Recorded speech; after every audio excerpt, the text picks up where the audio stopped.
তো আসো আমরা যদি প্রথম পত্রের যে টপিকটা আছে প্রত্যুপকার সেইটার দিকে একটু আগাই, তাহলে আমরা দেখতে পাই যে এইটা আমাদের লিখেছেন ঈশ্বরচন্দ্র বিদ্যাসাগর।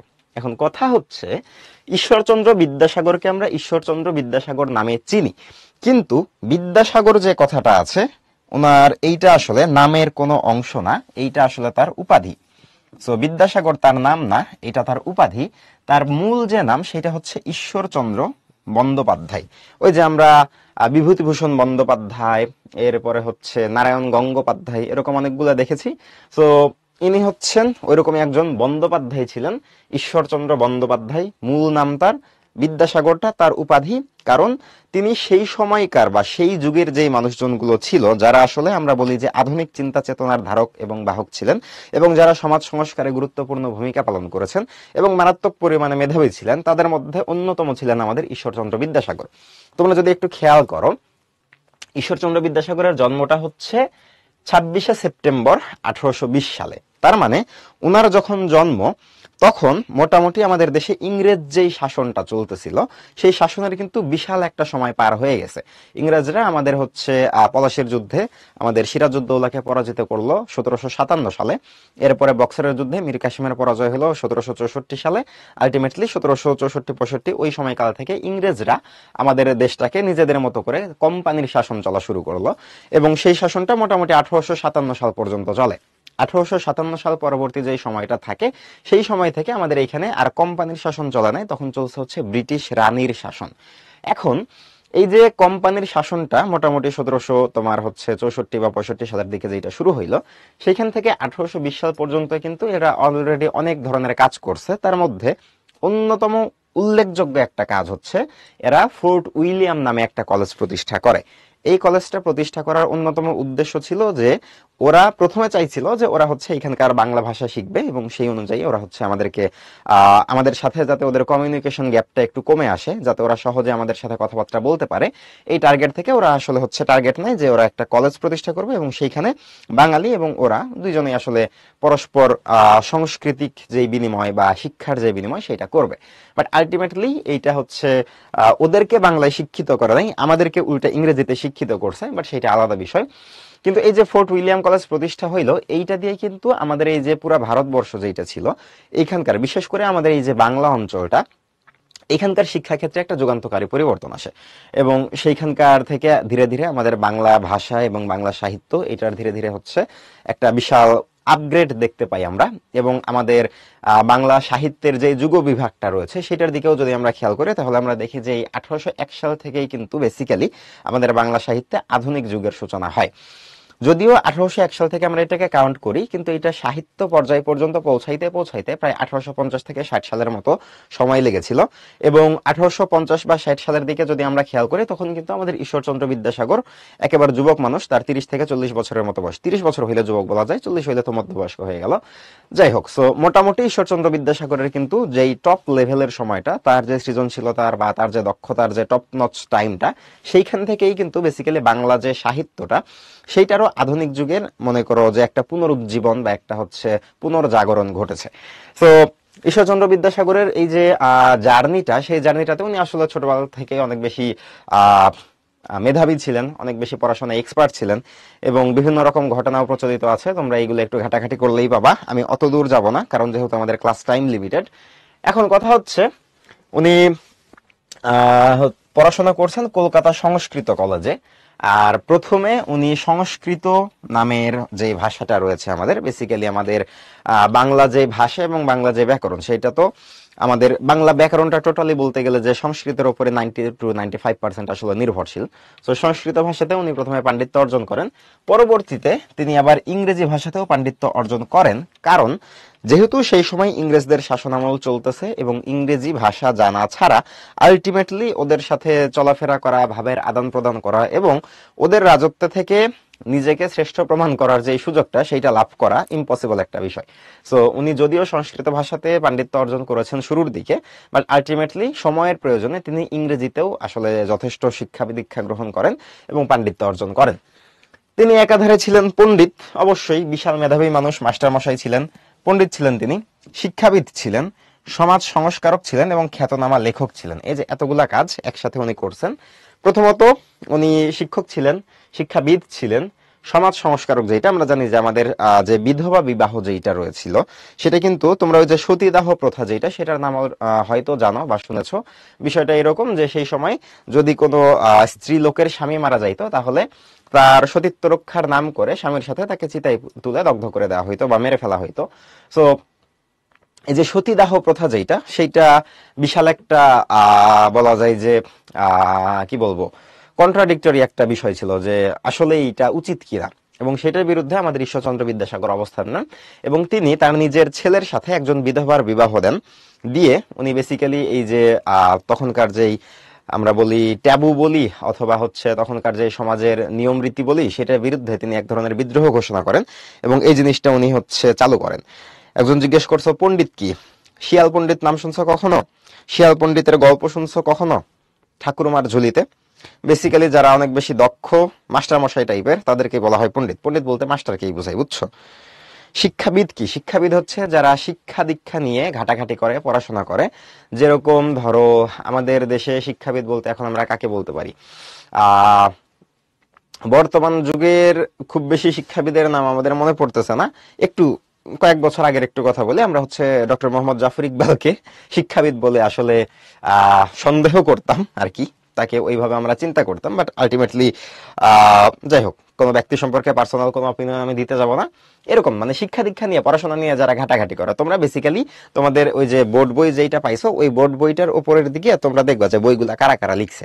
যারা যারা লিখছে তারা প্রত্যেকেই এক একজন শিক্ষাবিদ, যারা তোমাদের জন্য আসলে কোনটা পড়াশোনা করা দরকার তোমাদের এখন এবং কোনটা আসলে না পড়লেও চলবে, এটা যারা ডিসাইড করে দিচ্ছে, কারিকুলাম যারা ডিজাইন করতেছে, এবং তোমাদের পড়াশোনা নিয়ে যারা অনেক বেশি দুশ্চিন্তায় আছে, তারাই হচ্ছে শিক্ষাবিদ। ওকে। আর লেখক তো বোঝই, যারা সাহিত্য রচনা করে। এখন এই যে উনি যে সাহিত্য রচনাগুলা করছেন, এর মধ্যে যদি আমরা উল্লেখযোগ্য কাজের দিকে তাকাই, তাহলে দেখি যে হচ্ছে বেতাল পঞ্চবিংশতি একটা বই লিখছেন উনি, যেটা মোটামুটি শুরুর দিককার লেখা ওনার। এরপরে ব্যাকরণ কৌমুদী, এটা বাংলা ভাষার ব্যাকরণ নিয়ে উনি লিখছেন। এরপরে শকুন্তলা।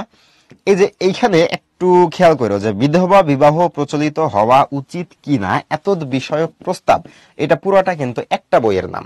সো এটার ভেতর একটু খেয়াল করলে হয়তো মনে হইতে পারে যে বিধবা বিবাহ একটা প্রচলিত হওয়া উচিত কিনা, ওইটাকে ওইখানে গেলে আবার দেখবা হচ্ছে কনফিউজিং হয়ে যাচ্ছে। সো এটা কিন্তু আসলে পুরোটা একটা বইয়ের নাম। এরপরে সীতার বনবাস নামে একটা বই লিখছেন, ভ্রান্তি বিলাস ইত্যাদি তার উল্লেখযোগ্য গ্রন্থ। আরেকটা বিষয়, সব থেকে ইম্পর্টেন্ট বিষয় যেটা, সেটা হচ্ছে বাংলা বর্ণমালাকে নতুন বিন্যাসে সাজিয়ে 1855 সালে তিনি প্রকাশ করেন শিশু পাঠ্য বই বর্ণ পরিচয়। তার মানে বাংলা এখন আমরা যে বর্ণমালাটা ব্যবহার করি, আমরা একটা সিকোয়েন্স মেনটেন করি, তাই না?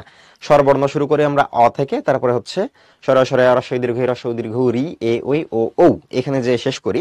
আর আমাদের ব্যঞ্জন বর্ণ যেটা, সেই ব্যঞ্জন বর্ণগুলোতে আমরা যে শুরু করি ক থেকে চন্দ্রবিন্দুতে যে আমরা শেষ করি।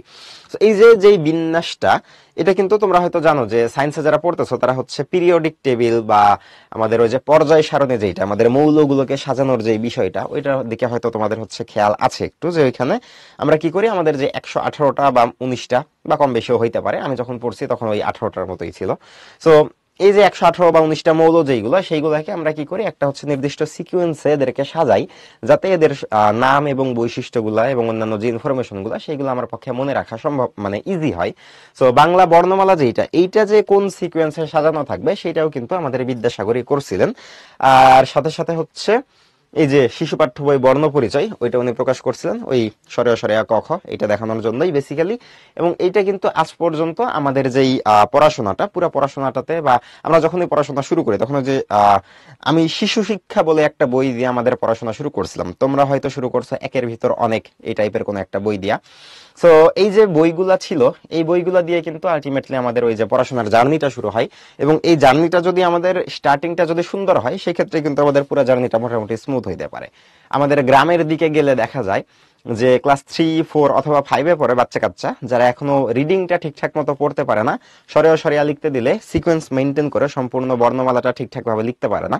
সো এই ধরনের যারা স্টুডেন্ট থাকে, তাদের কিন্তু আলটিমেট যে রেজাল্টটা হয়, যে কোনো বোর্ড পরীক্ষার কথা বলি অথবা যে কোনো বিষয়ের কথা বলি, লাইফে তারা উন্নতি করলো নাকি অনুন্নতি করলো সেটার বিষয়ে আসলে খুব বেশি বলা যায় না, কারণ এটা কপালের বিষয়, কার ভাগ্যে কি আছে এটা বলা যায় না। বাট পড়াশোনার ক্ষেত্রে অন্তত এইটুকু সতর্কতার সাথে বা গ্যারান্টির সাথে বলে দেওয়া যায় যে যারা বর্ণমালাটা ঠিকঠাক মতো আসলে পড়ে নাই, যারা ক্লাস 1-এ যে বর্ণমালা শেখার বিষয় ছিল সেটা যদি যে ক্লাস 5-এ শিখতে হয়, তাহলে আলটিমেটলি তার ভেতর বিশাল কোনো একটা ঝামেলা আছে এবং তার পক্ষে দূরে আগানোটা অনেক বেশি কঠিন হবে, অসম্ভব হবে না, কঠিন হবে। ওকে, আরেকটা বিষয় তার বিশেষ তথ্যের মধ্যে আছে, তিনি হচ্ছে দানশীল ছিলেন, অনেক বেশি দান খয়রাত করতেন, যে কোনো কেউ তার কাছে সাহায্য চাইলে কখনো ফিরে যাইতো না। ইভেন মাইকেল মধুসূদন দত্ত যিনি, তিনিও তার কাছ থেকে অনেক রকম সাহায্য পেয়েছেন। আলটিমেটলি তাকে হচ্ছে দয়ার সাগর নামে ডাকা হতো। আর হচ্ছে সুশৃঙ্খল পদবিন্যাস, এই যে বিষয়টা, এটা কি আমরা যখন বাক্যগুলা সাজাইতে যাই, বাক্যের ভেতর আসলে আমার কোন পদের পর কোন পদ আসবে, এই যে আমাদের বাক্যের শব্দগুলা সাজানোর সিকোয়েন্সটা, সেইটা নিয়ে উনি কাজ করছেন। এরপরে জ্যোতিচিহ্ন প্রয়োগ, যেটা আগেকার দিনে কিন্তু বাংলা ভাষায় খুব বেশি জ্যোতিচিহ্ন ছিল না, কারণ ওই যে আধুনিক যুগের সূচনার আগের কাল পর্যন্ত প্রাচীন এবং মধ্যযুগে পুরা বাংলা সাহিত্যটাই রচনা করা হইতো কাব্যে এবং কবিতায় কবিতায়, তার মানে সো এই যে কবিতাগুলা, সেই কবিতাগুলাতে দুইটা চিহ্ন ব্যবহার করা হইতো, একটা হচ্ছে এক দাড়ি আর একটা হচ্ছে ডবল দাড়ি। সো এক দাড়ি আর ডবল দাড়ি এর বাইরে অন্য কোনো চিহ্ন আসলে বাংলা ভাষায় তখন প্রচলিত ছিল না, যেটার কারণে আলটিমেটলি আমাদের যেই সাহিত্যগুলো সেগুলাকে, এখন ধরো তুমি হচ্ছে কারোর সাথে কথা বলতে গেলা, কথা বলতে চাই, তুমি একটা প্রশ্ন করবা, এখন এই প্রশ্নটা তুমি বুঝাবা কি দিয়া? তুমি এক দাড়ি দিলে আমি বুঝাইলাম তোমার স্টেটমেন্টটা, তোমার বক্তব্যটা শেষ। তুমি যদি ডবল দাড়ি দাও তাহলে আমি বুঝলাম যে তুমি এই বক্তব্যটা আমার দুইবার বলছো, কিন্তু তুমি যে আমার প্রশ্ন করছো এটা আমি বুঝবো কি দিয়া? সো এই যে ইংরেজি ভাষায় আমাদের যেই জ্যোতিচিহ্নগুলা ছিল সেইগুলা থেকে অনুপ্রাণিত হয়ে সেইগুলা থেকে বেসিক্যালি কপি করছেন, কিন্তু সেটাকে বাংলা ভাষায় সার্থকভাবে প্রয়োগ করে দেখাইছেন আমাদের ঈশ্বরচন্দ্র বিদ্যাসাগর। আর সাহিত্যিক গদ্য রচনা, ওই যে যেটা বললাম যে মধ্যযুগ পর্যন্ত কিন্তু আমাদের যতগুলো সাহিত্য রচনা করা হইতো বেসিক্যালি ওইগুলো ছিল কাব্য সাহিত্য, কবিতায় কবিতায় রচনা করা হইতো। বাট আমাদের গদ্য সাহিত্য যেটা, আমাদের গল্প, উপন্যাস, নাটক, এই যে বিষয়গুলা, এই বিষয়গুলা কিন্তু আধুনিক যুগেই আসছে এবং এই গদ্য সাহিত্যটা রচনা শুরু হয়েছে আমাদের ঈশ্বরচন্দ্র বিদ্যাসাগরের হাত ধরে। সো অনেকগুলো ইনফরমেশন বলে ফেলছি এবং ঈশ্বরচন্দ্রের নিয়ে অনেকক্ষণ ধরে বকবক করছি। তোমরা চিন্তা করতে পারো যে ভাই এতগুলা কথা বলার কি দরকার ছিল, লেখক পরিচিতি থেকে আসলে এত বেশি প্রশ্ন আসে কিনা এতক্ষণ ধরে যে কথাগুলা বললাম। এখন দেখো, লেখক পরিচিতির যে বিষয়টা থাকে, এখান থেকে প্রশ্ন আসার গ্যারান্টি আমরা দিতে পারি না, কারণ মূল পাঠ, পাঠ পরিচিতি, শব্দার্থ, এই তিনটা জিনিস প্রশ্নের ক্ষেত্রে সব থেকে বেশি গুরুত্ব পায়। মাঝে মধ্যে লেখক পরিচিতিটা থেকে প্রশ্ন আসে। সো প্রশ্নের বিষয়ে লেখক পরিচিতির ইম্পর্টেন্সটা যদিও তুলনামূলকভাবে মূল পাঠ, শব্দার্থ, পাঠ পরিচিতি এগুলোর তুলনায় একটু কম, কিন্তু আরেকটা বিষয় একটু খেয়াল করে দেখো যে তুমি একটা গল্প পড়ছো, তুমি একজন লেখকের কোনো একটা লেখা পড়ছো, বাট ওই লেখক সম্পর্কে তোমার বেসিক নলেজটা হচ্ছে জিরো। সো এরকম যদি হয়, জিনিসটা কেমন যেন বেখাপ্পা হয় না? সো অ্যাটলিস্ট নিজের জ্ঞান তৃষ্ণাকে পরিতৃপ্ত করা এবং তোমার হচ্ছে যে পড়াশোনাটা, সেই পড়াশোনাটা করতে যে ফাঁকিবাজির চিন্তাটাকে একটু দূরে সরিয়ে রেখে পরিপূর্ণ জ্ঞান আহরণের যেই বিষয়টা, সেটাকে মেনটেন করার জন্য হলেও আমাদের আসলে লেখকদের সম্পর্কে নর্মাল একটু আইডিয়া রাখা দরকার। এবং এখন তোমরা আছো ক্লাস 10-এ মাত্র, এরপরে তোমাদের এইচএসসি তে পড়তে হবে, এরপরে তোমরা অ্যাডমিশন টেস্ট দিতে যাবা এবং অ্যাডমিশন টেস্ট পর্যন্ত যাইতে যাইতে যে আসলে কার ফোকাসটা কোন জায়গাতে টিকে থাকবে এইটা গ্যারান্টি দিয়ে বলা যায় না।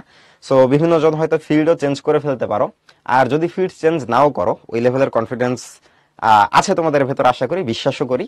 বাট যদি তুমি ফিল্ড চেঞ্জ নাও করো, সেক্ষেত্রে কিন্তু ঢাকা বিশ্ববিদ্যালয়ে যে অ্যাডমিশন টেস্ট, ভর্তি পরীক্ষা, সেখানে যখন তুমি হচ্ছে পরীক্ষা দিতে যাও, অল্টারনেটিভ হিসেবে কিন্তু তোমার বাংলায় অ্যান্সার করার একটা চান্স থাকে। সো এখানে তুমি যদি মোটামুটি একটা এক্সপার্টিস থাকে, সেক্ষেত্রেও তুমি হচ্ছে এটা ফলো করতে পারো। আর তারপরে অনেকের ভেতর সাহিত্য নিয়ে চিন্তা ভাবনা থাকে, অনেক ধরনের হচ্ছে সাহিত্য রচনারও শখ টক থাকতে পারে কারো ভেতর, সেই ক্ষেত্রেও তোমার এই ইনফরমেশন গুলো কাজে লাগবে। আলটিমেটলি জানার কোনো শেষ নাই, তাই না? আর পরের যে ডায়লগটা ছিল সেটা তো তোমরা সবাই জানো, ওইটা আর দিলাম না। সো এই হচ্ছে আমাদের ঈশ্বরচন্দ্র বিদ্যাসাগর নিয়ে কথাবার্তা। আলটিমেটলি শেষ কথা হচ্ছে 1891 সালে উনি মারা যান, তার মানে টোটাল 71 বছরের মতো উনি বেঁচে ছিলেন। এখন আসো আমাদের মূল যে গল্পটা আছে, এই মূল গল্পটাতে আমরা একটু দেখি। ওকে, এখন আসো আমরা হচ্ছে তন্নি বলছো যে দশম শ্রেণীর প্যারালাল টেক্সটে মূল গল্পগুলো দেওয়া নাই, বইতে গল্পগুলো সাধু ভাষায় দেওয়া, বুঝতে মারাত্মক কষ্ট হয়, নানের প্যারালাল টেক্সটে ব্যাপার নেই কেন? তন্নি, তোমাদের হচ্ছে ক্লাস 10-এর যে প্যারালাল টেক্সট বইটা আমরা রেডি করতেছি, সেইখানে আমরা তো চেষ্টা করছি যে প্রত্যেক প্রকারটা, আমার যতদূর জানা আছে সেই ক্ষেত্রে আমরা হচ্ছে এটাকে ইয়ে করছি, সরাসরি কনভার্ট করে দেয় নাই, বাট মূল কথা যেগুলো ছিল সেগুলো আমরা আমাদের মতো এক্সপ্লেন করে দিছি। কারণ ক্লাস 9-এ যখন তোমরা ছিলা তখন এই প্রত্যুপকারটা যখন পড়ছো, অলরেডি মনে হয় পড়ে আসছো তোমরা এটা, তাই না? যাই হোক, ক্লাস 9-এ যখন তোমরা হচ্ছে এটা পড়তেছিলা তখন বেসিক্যালি যে এটা ছিল যে এইখানে তোমাদের হচ্ছে এইটা ওই ক্যাটাগরির ভেতরেই ছিল, সাধু এবং চরিত্রীতি যে ক্যাটাগরিটা থাকে ওই ক্যাটাগরিটার ভেতরেই ছিল। ওইখানে তো তোমাদের প্রথম পত্র এবং দ্বিতীয় পত্র দুইটাকে একসাথে করে আলোচনা করা হয়েছিল। বাট এখন যখন তোমরা পড়তেছো তখন কিন্তু আর এটা ওই ক্যাটাগরির ভেতরে নাই, এখন কিন্তু এটা তোমাদের সৃজনশীল প্রশ্নের যে ফরম্যাটটা আছে এখানে চলে আসছে। এবং এইখানে তোমার এই টপিকটা সম্পর্কে সাধু চলিতের যে জ্ঞানটা সেটার থেকে বেশি ইম্পর্টেন্ট হচ্ছে কনসেপচুয়াল জ্ঞানটা। এবং এইখান থেকে তোমাদের এমসিকিউ হবে, সিকিউ হবে। সো এখানে তোমার যদি আইডিয়াটা ক্লিয়ার না থাকে সেক্ষেত্রে কিন্তু একটা ঝামেলা। সো ওইটার জন্য আমাদের যেভাবে ব্যাখ্যা করে দেওয়া দরকার আমরা কিন্তু সেইভাবে এখানে ব্যাখ্যা করে দেওয়ার একটা চেষ্টা করছি। সরাসরি সাধু থেকে চলিতে কনভার্ট করি নাই, বাট মূল যে থিমটা সেই থিমটাকে ঠিকঠাক রেখে আমরা কিন্তু এটাকে সাজাইছি, বুঝছো? আচ্ছা, এখন আসো আমরা দেখি যে এই গল্পের মূল টপিকটা কি। এটা হচ্ছে নেওয়া হয়েছে আখ্যান মঞ্জুরি থেকে। তোমরা দেখছো এটা মূল ভাব হচ্ছে কারো উপকার করলে উত্তম প্রতিদান লাভ করা যায়। কারো যদি উপকার করো তাহলে আলটিমেটলি এখানে নেচার্স কথা কি জানি বলে, নেচার্স কল, ওইটা না, নেচার্স রিভেঞ্জ বলে একটা কথা আছে, আর নেচার্স রিওয়ার্ড বলেও একটা কথা আছে। বিষয়টা এরকম যে মাঝে মধ্যে দেখা যায় আমরা ভালো কাজ করতে গেলে তখন হচ্ছে একটু কনফিউজড হয়ে চিন্তা করি যে আচ্ছা এই ভালো কাজটা করে আমার কি লাভ হবে। তো এই যে চিন্তা ভাবনাগুলা, এইটা আসলে একটু মানে সিলি চিন্তা ভাবনা। কারণ কি, কারণটা হচ্ছে দুনিয়াতে কোনো ভালো কাজই আসলে বৃথা যায় না। ধরো তুমি রাস্তায় চলতেছিলে, আর রাস্তায় চলার সময় তুমি দেখলা যে রাস্তায় হচ্ছে একটা ইটা পড়ে আছে, সো বা তোমার হচ্ছে কোনো একটা জিনিস পড়ে আছে যেটার সাথে মানুষের আসলে আঘাত লাগার সম্ভাবনা থাকতে পারে, বা কলার খোসা পড়ে আছে যেখানে পিছলা খেয়ে মানুষ পড়ে যাইতে পারে। এখন তুমি চিন্তা করলা যে এই কলার খোসাটা সরাই দিলে আমার লাভটা কি, এই চিন্তা করে তুমি সরাই দিয়ে গেলা না। কিছু দূর যাওয়ার পরে হয়তো এরকম ঘটনাও ঘটতে পারে, বা তুমি হয়তো ঠিকঠাক ভাবে পার হয়ে গেছো, বাট পেছন পেছন ধরো তোমার ছোট ভাই বা বোন আসতেছিল, সে হয়তো ওই কলার খোসাটাই পিছলা খেয়ে পড়েও যাইতে পারে। বাট তুমি যদি ওইটা সরাই দাও তাইলে কিন্তু তোমার ভাই বা বোন যে ছিল সে কিন্তু ওই আঘাতের হাত থেকে রক্ষা পাইলো। এইটাও যদি না হয়, আলটিমেটলি দুনিয়াতে কোথাও না কোথাও কোনো না কোনো ভাবে এইটার হচ্ছে ভালো একটা ফলাফল পাওয়া যায়। তুমি দেখবা তুমি যদি কোনো ভালো কাজ করো, মানুষের উপকারের মনোভাব নিয়ে যদি তুমি কোনো একটা কাজ করো, সেইটার প্রতিদান এক্সাক্ট ওই মানুষের কাছে থেকেও যদি না আসে, অন্য কারো কাছ থেকে অন্য কোনো না কোনো ভাবে এটা কিন্তু আসে। সো দুনিয়াতে কোনো ভালো কাজই আসলে বৃথা যায় না, এই কারণে ভালো কাজ করার সময় কোনো কনফিউশন রাখা উচিত না। এখন এখানে আমাদের কাহিনী সংক্ষেপ, যেটা কাহিনী সংক্ষেপটা বেসিক্যালি আমরা গল্প যখন পড়বো তখনই দেখে নিব। তো এখানে দেখানো হয়েছে যে আমাদের প্রাণদণ্ডপ্রাপ্ত দামেস্কের একজন মানুষ যে হচ্ছে আমাদের খলিফা আল মামুনের কাছে বন্দী হয়েছিল, তারপরে কি করা হইলো, আমাদের হচ্ছে আলী ইবনে আব্বাস নামক যে মানুষটা ছিলেন তিনি তাকে হচ্ছে সুন্দর করে প্রথমে চিনতে পারেন নাই, কিন্তু পরবর্তীতে তার সাথে যে ঘটনাটা ঘটছিল সেটার থেকে উনি আসলে ওনার সাথে গল্প করেন এবং তিনি জানতে পারেন যে এটাই আসলে সেই মানুষ। তারপরে তিনি তার প্রাণটা রক্ষা করেন। এই হচ্ছে কাহিনী সংক্ষেপ। এখন আমরা যদি মূল কাহিনীর দিকে আগাই তাহলে দেখো তোমাদের এইখানে বিষয়টাকে আমরা প্রেজেন্টেশনে আরেকটা বৈচিত্র্য নিয়ে আসছি। সেটা হচ্ছে যে তোমাদের বইতে তোমাদের প্যারালাল টেক্সট যেটা, সেইখানে কিন্তু আমরা যখন এটা দিছি তখন সুন্দর করে জাস্ট গল্পগুলো উঠিয়ে দিয়ে প্যারা প্যারা করে ওইটা নিচে ওইটার এক্সপ্লেনেশন দিয়ে দিছি। বাট তোমার যখন হচ্ছে সৃজনশীল প্রশ্ন হবে তখন হবে কি যে প্রশ্নগুলো তোমার ক্যারেক্টার ধরে ধরে হবে বেসিক্যালি গতে, আর ঘতে প্রশ্নটা করা হবে হচ্ছে তোমার সম্পূর্ণ বিষয়ের সাথে কতটুকু মিল বা অমিল থাকে, বেসিক্যালি এই টাইপের প্রশ্ন। এখন সেই ক্ষেত্রে যদি তোমাকে ক্যারেক্টার ধরে ধরে এখানে অ্যানালাইসিস করতে বলে, তাদের সাথে বৈশিষ্ট্যগুলোর কম্পেয়ার করতে বলে, সেই ক্ষেত্রে কিন্তু প্রত্যেকটা ক্যারেক্টারের যে কাজগুলো এবং তাদের যে বৈশিষ্ট্যগুলো সেইগুলো সম্পর্কে একটা ক্লিয়ার কাট আইডিয়া থাকা দরকার। সো তোমাদের প্যারালাল টেক্সটে যেইভাবে আছে আমরা এখানে এক্সাক্ট ওইভাবে সাজাই নাই, বরং আমরা দেখো এখানে হচ্ছে ক্যারেক্টার ধরে ধরে ওই চরিত্রগুলো সম্পর্কিত উল্লেখযোগ্য যেই তথ্য এবং যে ঘটনাগুলা সেইগুলো দিয়ে তোমাদের হচ্ছে এই স্লাইডটাকে রেডি করছি, যাতে তোমাদের জন্য যখন এটাও তো তোমরা হচ্ছে পিডিএফ পেয়ে যাবা, তো যখন এইটা তোমরা পিডিএফটা পাবা তখন এখান থেকে তোমরা হচ্ছে তোমাদের মতো করে পড়ে নিতে পারো। তো এখন আসো আমরা হচ্ছে গল্পটা একটু দেখি। গল্পটার ভেতরে আমাদের হাসান, তাই ভেরি গুড। আচ্ছা ফাহাদ, তোমার ঈশ্বরচন্দ্রের নামটা দেখে কি মনে হয়?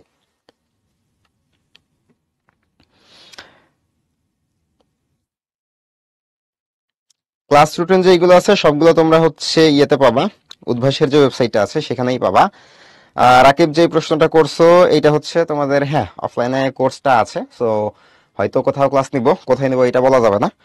এরপরে হচ্ছে আহ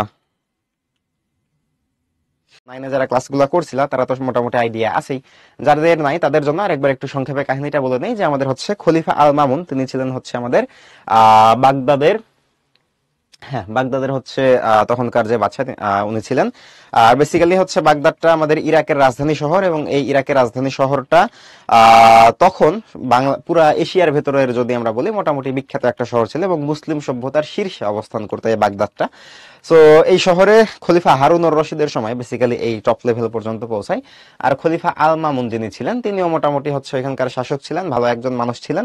এখন সমস্যা হয়েছে যে ওনার কাছে কিছু লোকজন এসে একটা মানুষের ব্যাপারে কমপ্লেন করছে যে এই মানুষটা খুবই খারাপ মানুষ, সে বাজে কাজ করছে, কিছু একটা করছে। কি কমপ্লেন করছে এক্সাক্ট ওইটা আসলে দেখানো হয় নাই। তো তার সম্পর্কে যখন কমপ্লেন করা হয়েছে তখন খলিফা আল মামুন তাকে প্রাণদণ্ড দিচ্ছেন। প্রাণদণ্ড দেওয়ার মানে হচ্ছে তাকে মৃত্যুদণ্ড দেয়া হয়েছে আর কি, যে একে পরবর্তী দিনে জল্লাদের দরবারে নিয়ে যাওয়া হবে, তারপরে হয়তো গর্দান কেটে ফেলা হবে অথবা ফাঁসিতে ঝোলানো হবে। তখনকার দিনে বেসিক্যালি গর্দান কেটে ফেলা এটাই ছিল, গর্দান মানে হচ্ছে ঘাড় কেটে ফেলা, মাথা কেটে ফেলা, এটা ছিল হচ্ছে তখনকার মৃত্যুদণ্ডের যেই নর্মাল রূপটা সেইটা। এখন এইখান থেকে হচ্ছে খলিফা আল মামুন তার শাস্তিটা মোটামুটি ফিক্স করে দিয়ে তারপরে আমাদের এই যে আলী ইবনে আব্বাস নামে যে ক্যারেক্টারটা আছে তাকে বলছেন যে একে নিয়ে যায় তুমি তোমার বাসায় বন্দি করে রাখো, কারণ এই আলী ইবনে আব্বাসটা খলিফা আল মামুনের মোটামুটি প্রিয় একজন মানুষ ছিলেন। তো আল মামুন তাকে বলছে একে নিয়ে যায় তুমি তোমার বাসায় বন্দি করে রাখো, পরের দিন এরে আমার দরবারে নিয়ে আইসো। আলী ইবনে আব্বাসও তাকে নিয়ে গেছে। এখন নিয়ে যাওয়ার পরে ওর সাথে কথায় কথায় জানতে পারছে যে ওর বাড়িটা হচ্ছে দামেস্কে। সো দামেস্কের একটা শহর যেটা হচ্ছে এখনকার সিরিয়ার রাজধানী, এবং ওইখানকার ওই তখন তো আর এত বড় শহর ছিল না, তখন ছোট্ট একটা শহর ছিল। সো ওই লোকটা বলতেছে যে দামেস্কের বা ডেমাস্কাসের যেখানে বিশাল একটা মসজিদ আছে ওই অংশে আমার বাড়ি। তো এইটা শুনে আলী ইবনে আব্বাসের একটা ঘটনা মনে পড়ছে যে এক সময় যখন ডেমাস্কাসের তখনকার যে শাসনকর্তা ছিল সে যখন পদচ্যুত হয়, সে যখন হচ্ছে ওইখান থেকে তাড়িয়ে দেওয়া হয় তাকে বেসিক্যালি, তারপরে নতুন যে শাসনকর্তা নিযুক্ত হয়েছিল তার সাথেও আমাদের আলী ইবনে আব্বাসের মোটামুটি একটা ভালো সম্পর্ক ছিল। সো আলী ইবনে আব্বাস যখন ওই নতুন শাসকের সাথে ওইখানে ঘুরতে যায় তখন যেই শাসকটাকে তাড়িয়ে দেওয়া হয়েছিল বা আগের যেই রাজাটা ছিল সে আবার দলবল নিয়ে হচ্ছে তাদের উপর আক্রমণ করে। তো সেই সময় আলী ইবনে আব্বাস তার জীবন বাঁচানোর জন্য একজনের বাড়িতে গিয়ে, বাড়িওয়ালাটাকে গৃহস্বামী বলা হয়, গৃহস্বামী বলতে গৃহের যে কর্তা যিনি তিনি। সো ওই গৃহস্বামীর বাড়ি গিয়ে, গৃহস্বামীটা আসলে কারো নাম না, বেসিক্যালি হচ্ছে একজনের বাড়িতে গিয়ে সেখানকার যে প্রধান কর্তা ছিল তাকে বলছে যে আমি তো হচ্ছে এরকম একটা লাইফ রিস্কে পড়ে গেছি, সো আমাকে যদি একটু আশ্রয় দেন তাহলে খুবই ভালো হইতো। তো এই লোকটাও খুবই ভালো ছিল। সো সে আলী ইবনে আব্বাসকে তার বাড়িতে আশ্রয় দিল। মোটামুটি 1 মাসের মতো সে ওইখানে ছিল, এবং পরবর্তীতে যখন হচ্ছে লোকজন আবার বাগদাদে ফেরত আসা শুরু করলো ওই জায়গা থেকে, তখনকার যুগে তো বাণিজ্য টাণিজ্য চলতো। সো যখন দেখলো যে বিশাল একটা বহর বা একদল মানুষজন বাগদাদের দিকে যাচ্ছে, তখন ওই লোকটা এসে আলী ইবনে আব্বাসকে বললো যে আচ্ছা আপনার তো বাসায় ফেরা দরকার, সো এর থেকে ভালো সুযোগ মনে হয় না আর পাবেন, সো আপনাকে হচ্ছে এদের সাথে আমি পরিচয় করিয়ে দিচ্ছি, আপনি এদের সাথে চলে যান। আলী ইবনে আব্বাস তো ওইখানে হচ্ছে একজন মুসাফির ছিল, তার কাছে টাকা পয়সাও খুব বেশি ছিল না। সো এই জিনিসটাও হচ্ছে একটা বিশাল সমস্যা ছিল, এবং তার হাব ভাব দেখে আমাদের ওই যে বাড়ির যে মালিক ছিল সেও বুঝতে পারছে যে আসলে তো এর কাছে কিছু নাই। সো উনি যখন সে ফেরত আসে তখন তাকে টাকা পয়সা অন্যান্য যে উপহার সামগ্রী যা যা দরকার বেসিক্যালি সবকিছু দিয়ে তাকে আসলে ফেরত পাঠায়। তো ওই লোকটার প্রতি আলী ইবনে আব্বাস অত্যন্ত কৃতজ্ঞ ছিল, এবং আমরা যদি গল্পটার নামের দিকেও তাকাই তখন এই নামটাও কিন্তু হচ্ছে প্রত্যুপকার, যার মানে হচ্ছে উপকারীর উপকার করা, এরকম উপকারীর উপকারের প্রতিদান দেয়া। সো এই যে আমাদের ডেমাস্কাস শহরে গিয়ে আলী ইবনে আব্বাস কিছু উপকার পাইলেন, সেই উপকারটা তার মনে ছিল এবং তিনি ওই লোকটার প্রতি কৃতজ্ঞ ছিলেন, এবং তিনি এই উপকারটা ফেরত দেওয়ার প্রতি অধীর আগ্রহে অপেক্ষা করছিলেন যে ওই লোকটাকে যদি তিনি কখনো পাইতেন তাহলে তিনি তার কোনো একটা উপকার করতে পারলে খুব ভালো লাগতো তার। এখন এই কথাগুলো শুনে ওই যে তার বাড়িতে যে লোকটাকে বন্দি করে নিয়ে আসা হয়েছিল সে তখন হচ্ছে তার পরিচয়টা প্রকাশ করলো যে আমি আসলে ওই মানুষ যাকে আপনি এতদিন ধরে খুঁজতেছিলেন।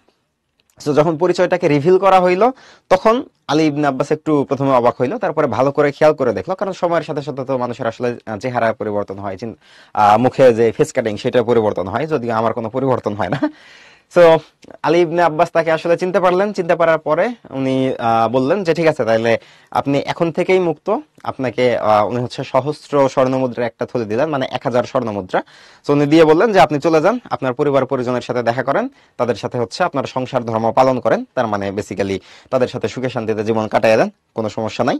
কিন্তু ওই লোকটা এখানে অস্বীকৃতি জানাইলো। উনি বলল যে যেই মানুষটার জীবন আমি কিছুদিন আগেই বাঁচাইছি, সেই এখন হচ্ছে নিজের জীবনটাকে বাঁচানোর জন্য ওই মানুষটাকে আমি লাইফ রিস্কে ফালাবো, এরকম আসলে ঘটতে পারে না। সো আমি পালাবো না বা আমি এখান থেকে যাব না। আপনি যদি আমার কিছু উপকার করতে চান, সেই ক্ষেত্রে আপনি হচ্ছে খলিফার কাছে যে এইটুকু অন্তত বলেন যে আসলে আমার সাথে কি ঘটছে। যদি আপনি আমার ব্যাপারে তার সাথে সাথে কোনো কথাবার্তা বলে তাকে ম্যানেজ করতে পারেন, তাহলে সেইটাই আমার জন্য আলটিমেটলি বিশাল একটা উপকার হবে। আর আসার সময় তো বাচ্চা কাচ্চার সাথেও দেখা করতে পারি নাই, সো তাদের সাথে যদি একটু দেখা করতে পারি তাইলে আমার একটু মানে উপকার হইতো আর কি। সো এই যে কথাবার্তা যখন বললো, তখন পরের দিন যখন হচ্ছে খলিফার দরবার বসে, খলিফার দরবারে আমাদের আলী ইবনে আব্বাস উনি আর হচ্ছে ওই লোকটাকে নিয়ে যান নাই, উনি নিজে নিজে গেছেন। যখন গেছেন, খলিফা আল মামুন তাকে জিজ্ঞেস করছেন কি ব্যাপার, ওই লোকটা কোথায়, ওকে নিয়ে আসো নাই কেন? তো তখন উনি বলছেন যে হচ্ছে আপনার সাথে কিছু কথা ছিল, যদি একটু মনোযোগ দিয়ে শুনতেন তাইলে খুবই ভালো হইতো। তো খলিফা আল মামুন তখন আবার বলছে যে যদি ওকে তুমি সাইরা দিয়ে থাকো তাইলে ওর বদলে তোমার এখন হচ্ছে প্রাণদণ্ড নেওয়া হবে। তো উনি বলছে আপনি রেগে আছেন, খুবই ভালো কথা, আমি বুঝছি, কিন্তু যদি আপনি একটু আমার কথাগুলো শুনতেন তাহলে আর একটু ভালো হইতো। সো খলিফা আল মামুন যেহেতু মহামতি উন্নত চিত্ত মানুষ একজন ছিলেন, সো উনি বলছেন আচ্ছা ঠিক আছে, কি বলবা বলো।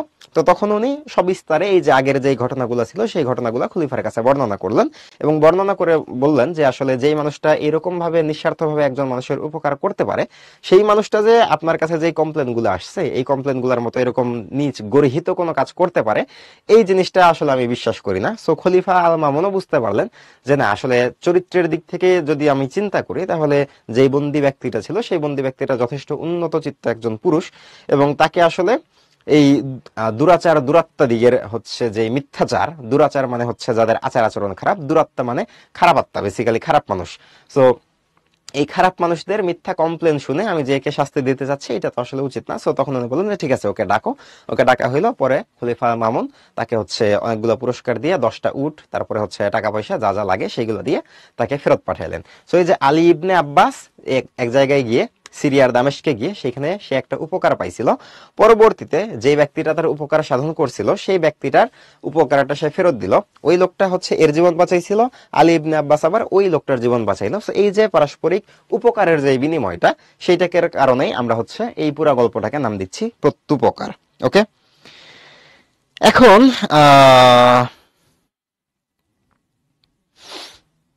খচ্চর কি? খচ্চর হচ্ছে বেসিক্যালি গাধা এবং ঘোড়া দুইটার মধ্যে হাইব্রিড যেটা হয় সেইটা। এখন আসো আমরা হচ্ছে এখানকার যে ইনফরমেশন গুলো আছে সেগুলোর দিকে একটু তাকাই।